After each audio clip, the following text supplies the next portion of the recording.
By the way, what do you think about Trump? Have you met Trump yet? No. I like the hard personality that the strong personality that Trump represents. You know, he's like, we do it this way or we don't do it, and I like that. You know, I don't know. He's playing his game.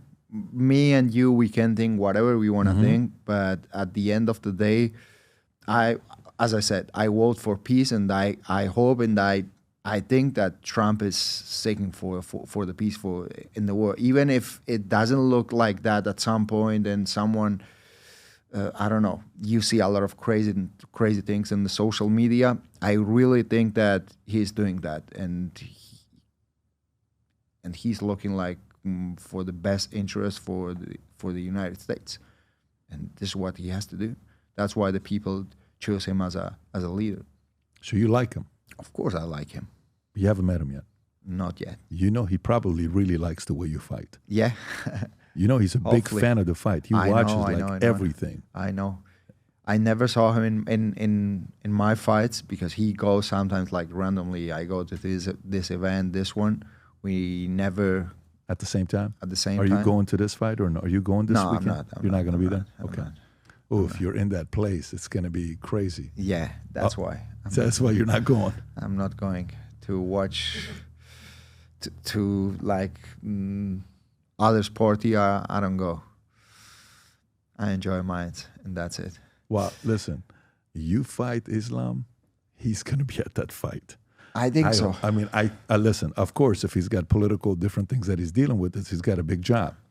But I think if the two of you guys fight, he's going to tell China, he's going to tell Russia, he's going to tell everybody, hey guys, we're not fighting this weekend, no tariffs on anybody, everybody's good, we're going to get along, I'm going to a fight, I'll come back Monday. I want to understand some kind of things, like you Americans, people that are living here, like what's your perception about like what's happening in Ukraine, what happened in Georgia, for example? I don't know if you know the story, like what do you think about all that? Like I want to know your thoughts. Specific to what? Specific to Georgia? Specific to Ukraine, to the world? Like, specific... what's your prediction? What do you think that it's going to happen in the next five years? Like, so do you know, like America was divided in between Ukraine and, you know, Zelensky or not Zelensky. Some groups they thought Zelensky was the greatest hero in the world, and they were fully supporting Zelensky.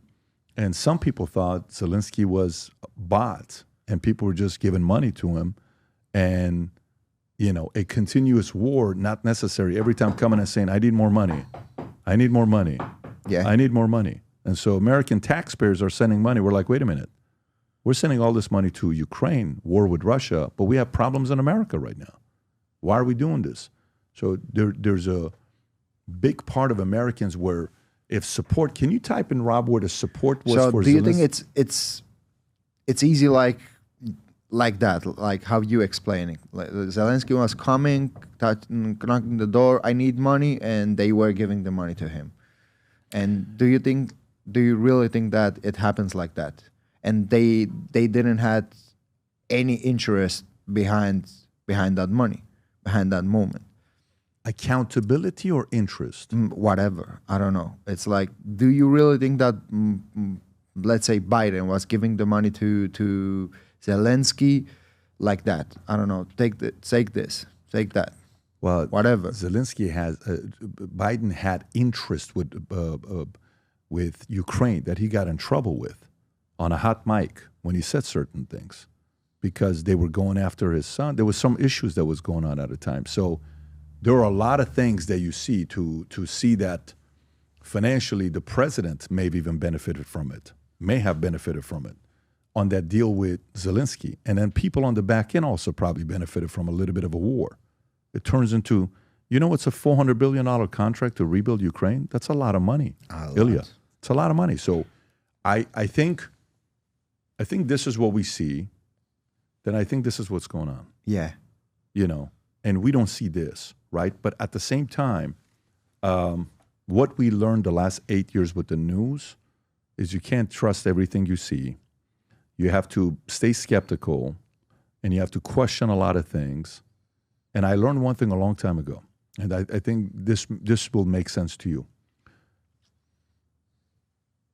What's most important to in your life?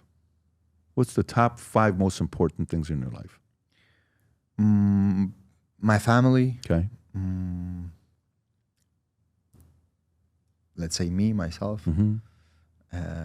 My relationship with God, my spiritual world. My job, my work, I don't know, my occupation, pride, right? Of course. Okay. And is your pride more Georgia or is it more Spain? Would you say you're more Georgian? It's difficult to choose between mom and dad, you know. Yeah, I know. That's why I ask. Yeah.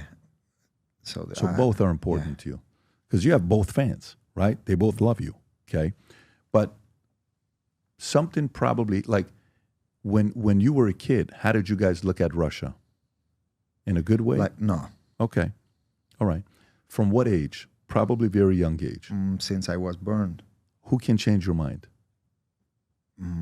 I think that it's a little bit difficult to forgive something like that. A lot of my family members were lost their lives in that war. So how you can forgive that? I agree. So here's what I learned a long time ago. You know how you said, what's the point of Earth is flat? Yeah. There's no point of that argument. There's no point here. The reason for it is because it's personal. Do you know what I'm saying? You went through the pain. I don't know that. Just like when I lived in Iran, I went through the pain. And trying to explain it to somebody else, it's like, wait a minute, what do you mean? You don't know what I went through. Just like what you went through, right? So, you know, yeah, as a kid, my dad was my hero. My parents got a divorce. My mother's family, they were communist. I hated it. It was always over money, always arguing over money. Money caused my parents to get a divorce and politics. I don't want to deal with politics, and I'm going to make a lot of money. So my drive to make money was because we had nothing. Okay. Do you see what I'm saying? Yeah. So now, try to convince me that communism is good. You're never going to do it.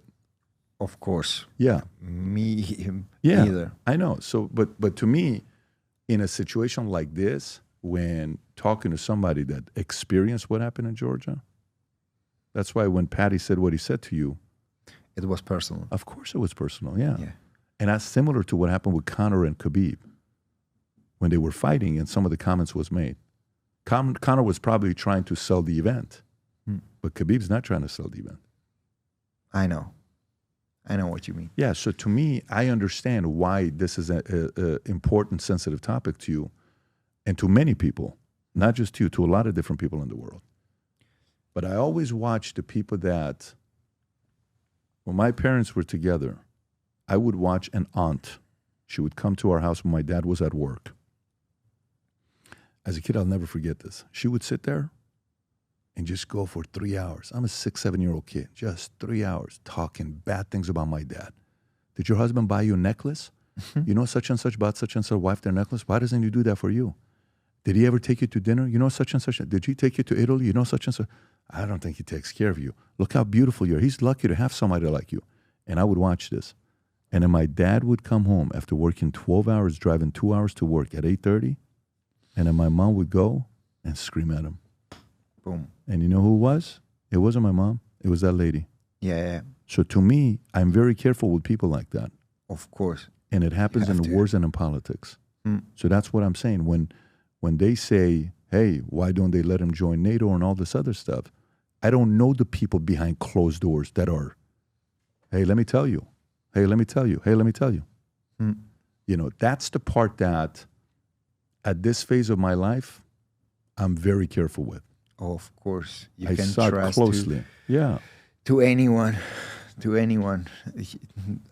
Me personally, at this point, I wouldn't be surprised with anyone, because sometimes you try to go to the top with the people that don't even want to see you at the top. Yeah. Nowadays, more than ever, the brand you wear reflects and represents who you are. So for us, if you wear a Future Looks Bright hat or a Valuetainment gear, you're telling the world, I'm optimistic I'm excited about what's going to be happening, but you're a free thinker. You question things. You like debate. And by the way, last year, 120,000 people got a piece of Future Looks Bright gear with Valuetainment.